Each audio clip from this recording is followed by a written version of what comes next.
On a vu cette semaine une décision de la Banque du Canada de baisser son taux d'intérêt. Et tranquillement, on voit aussi qu'aux États-Unis, la médecine des banques centrales font leur effet. On voit l'économie américaine, sur divers degrés, ralentir.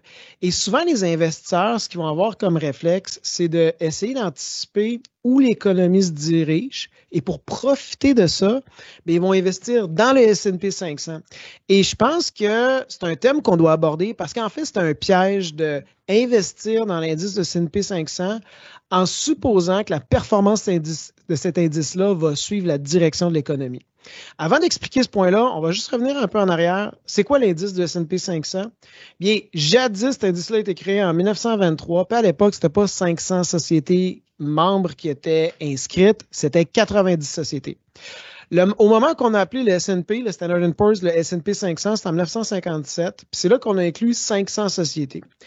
Première et mégarde, je dis aux gens, premier point où il faut faire attention, c'est quand on regarde des graphiques du S&P 500, des fois on voit des stratèges qui remontent il y a longtemps pour voir des mouvements boursiers, puis ça l'incite à prédire le mouvement de l'indice qu'il va faire aujourd'hui.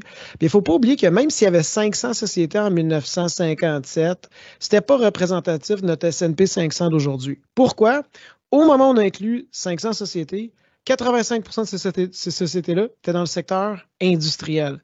L'économie, en 1957, ce n'était pas une économie de communication, de technologie, c'était une économie, entre autres, manufacturière. Puis après, on avait des services publics, on avait des chemins de fer. Donc, regardez les mouvements de l'indice passé, c'est pas nécessairement similaire à ce que c'est aujourd'hui. Premier point. Finalement, c'est vers les années 80 où on a vraiment une diversification des secteurs d'activité dans l'indice. Et là, ça va être un peu plus un reflet. Maintenant, si on avance et on amène ça à aujourd'hui, c'est quoi le S&P 500? Bien, ça représente des sociétés qui valent plus que 50 000 milliards de dollars. C'est énorme. Mais là où il faut faire attention, c'est quand on regarde l'indice du S&P 500, il y a 6 compagnies là, qui correspondent à 35 de l'indice. Est-ce que ces 6 compagnies-là, dont Apple, Microsoft, Nvidia fait partie, est-ce qu'elles sont représentatives, d'après vous, de l'économie américaine? La réponse, c'est non. Premier point. Non seulement ça, c'est qu'après, les 25 plus importantes sociétés représentent 50 de l'indice. Fait que même l'indice de S&P 500 ne représente pas bien la santé financière des 500 sociétés membres. Il y a vraiment un débalancement. L'autre point aussi, quel genre de société va en bourse? C'est des sociétés qui rouvrent leurs capitaux pour innover principalement. Et c'est pour ça que 33 le tiers de l'indice, c'est la technologie. Quand je regarde l'économie américaine, oui, il y a de la technologie, mais c'est 9 du PIB américain qui est dans le secteur de la technologie. Donc, on a 3 fois plus d'exposition dans le tech, dans la technologie, dans le S&P 500 que dans l'économie. Puis là, c'est 33 mais là-dessus, les gens l'ignorent, mais il y a des sociétés comme Meta, Netflix, Google qui sont dans les communications, pas dans le secteur de la technologie, et Amazon qui est dans la consommation discrétionnaire. Donc, si on inclurait même ces mastodontes-là, là, l'indice repose davantage vers des sociétés dont le principal outil, c'est la technologie. L'autre point aussi, c'est que l'économie américaine est de plus en plus importante, mais le reflet qu'elle a dans l'indice boursier, maintenant, c'est 40 des marchés globaux. C'est démesuré. Elle a doublé depuis 2008. Donc, c'est quoi la différence entre l'économie américaine et le S&P 500? Premièrement, c'est les secteurs d'activité.